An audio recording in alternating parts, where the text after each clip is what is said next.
소꿉친구의 편집.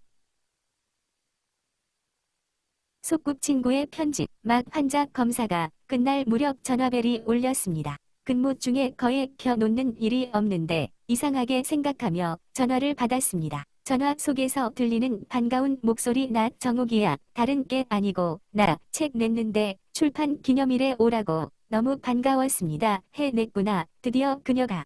근데 피곤해서 인천까지 못 가고 대신 집으로 책이나 보내달라고 했습니다. 금요일 밤에 배달된 책을 토요일 아침에야 봤습니다. 한두 장 읽는데 어찌나 눈물이 나는지 내가 아는 그녀의 삶이 주마등처럼 뇌리를 스치고 지나갔습니다. 출근하자마자 전화했습니다. 그러나 영 무통. 바쁜 토요일 오후 모든 약속을 취소하고 오후 내내 책을 다 읽었습니다. 그리고 출판 기념일에 너에 대해 뭔가 이야기하고 싶다고 가능하냐고 때를 써 순서에도 없던 이 자리에 서게 되었습니다. 유정욱 사모와 난 주일학교 시절부터 친구입니다. 영애, 현애, 다른 두 친구와 4명이 초등학교 때 사총사를 맺었습니다.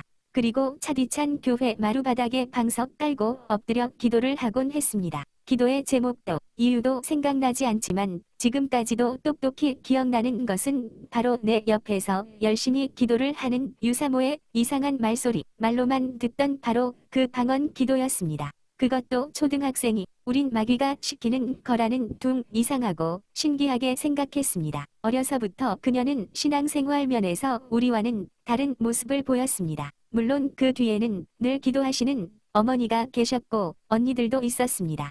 그래서 우리보다 하나님과 조금은 더 가까워 보였습니다. 꿈 많던 여중, 여고 시절이 지나고 불불이 대학 진학을 하고 친구들이 하나, 둘 결혼을 할 때 그녀가 나이 많은 남자와 결혼해 청계천에서 장사한다는 소식이 들려왔습니다. 물어 차차 갔더니 수영 튜브가 가득 쌓인 점포에 머리를 구부리고 들어가야만 하는 작은 골방을 만들고 삶이 곤고한 시장 사람들을 위해 기도를 하고 선교지에 낼 끓이라면서 깨알같이 작은 글씨로 시험지를 빽빽이 메꾸어 가고 있었습니다. 그 바쁜 와중에서도 근육병 환자들을 돌보는 봉사를 하면서 우리는 자기 일 하나 하기도 벅차하던 때라.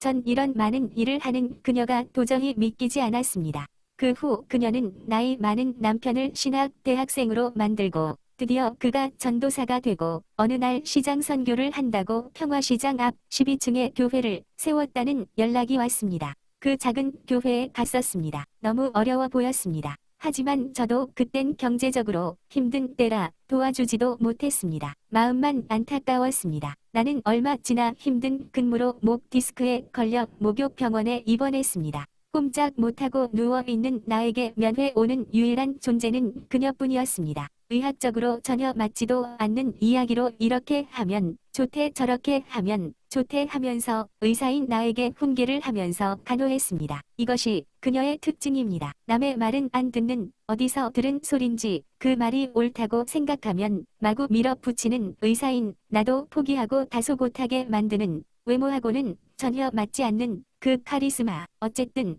성경책도 들 수 없는 나를 위해 빚을 내어 성경과 찬송가 테이프를 사다 주었습니다. 13년 전 그때 돈으로 수십만 원이었으니까 그녀의 형편으론 엄두도 못 낼 큰 돈이었는데 난 그 후 여러 번 이사를 했지만 보물처럼 이것들을 가지고 다닙니다. 나와 같은 처지의 환자를 보면 주어야 할 것 같은데 왠지 귀한 친구를 주는 것 같아 차마 주지 못하고 아직도 간직하고 있습니다. 퇴원하는 날 앉아있기도 힘든 나를 목욕탕에 데려가 온몸에 때를 정성껏 밀어주었습니다. 남편은 교회 성도가 하는 음식점에 데려가 맛있는 음식을 먹여주었습니다. 마치 예수님께 하듯이 그들은 나를 대접해 주었습니다. 난 아무것도 그들에게 해준 게 없는데 며칠 후 울고 있는 사람과 함께 올 수 있어서 행복하다 에도 나오는 대성리 그 산에 있는 기도원으로 날 데리고 갔습니다. 이틀 동안 최 집사님과 나를 위해 양쪽에서 금식 기도를 해 주었습니다. 유난히 흰 피부의 작은 체구.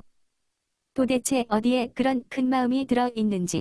그녀가 어렵게 교회 일을 해 나가면서 여러 번 금전적으로 힘든 고비가 있었습니다. 가끔 저에게 도움을 청했지만 제가 해결해 주긴 너무 벅찬 규모였고 거의 시간이 임박해서 부탁을 했기 때문에 손을 쓸 여유조차 없었습니다. 힘없이 돌아서는 친구를 보며 속으로 이렇게 뇌이곤 했습니다. 네가 그렇게도 철석같이 믿는 하나님 아버지에게 달라고 해보려무나 주실 거야. 그러면 영락없이 며칠이 지나 깔깔 웃는 소리로 일이 잘 됐다고 전화합니다. 상상도 할 수 없는 문제가 생길 때마다 그걸 누가 해주니? 하고 물으면 늘 우리 아버지가 라고 당당하게 대답하던 그 딸을 주님은 한 번도 버리신 적이 없으셨습니다. 그 위험한 중국 선교로 도깨비처럼 밤배 타고 정신없이 다닐 무렵 전 그녀와 멀리 있었습니다.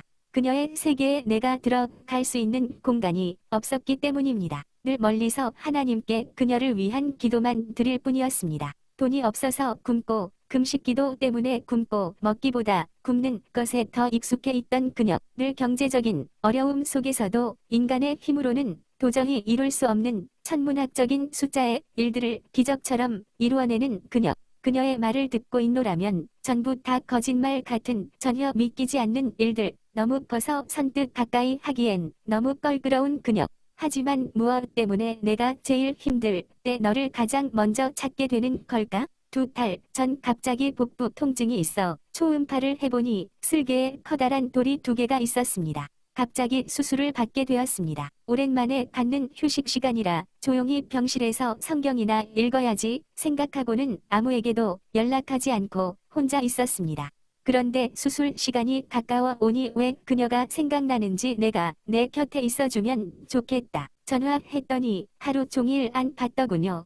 그날 전화 받지 않은 게 괘씸해서 그녀의 전화 받자마자 섭섭함을 털어놨지요. 수년 동안 보지도 못하고 연락도 없고 잘 지내겠지 하고만 있던 그녀를 의사인 내가 환자에게는 그거 쉬워요. 수술도 아니에요 하고 아무렇지도 않게 말하는 그 쉬운 수술을 받으러 들어가면서 왜 그녀를 찾았을까? 마치 주님을 찾듯이 난 그녀를 찾았습니다. 그녀는 그런 사람입니다. 그를 아는 모든 이에게 그런 존재입니다.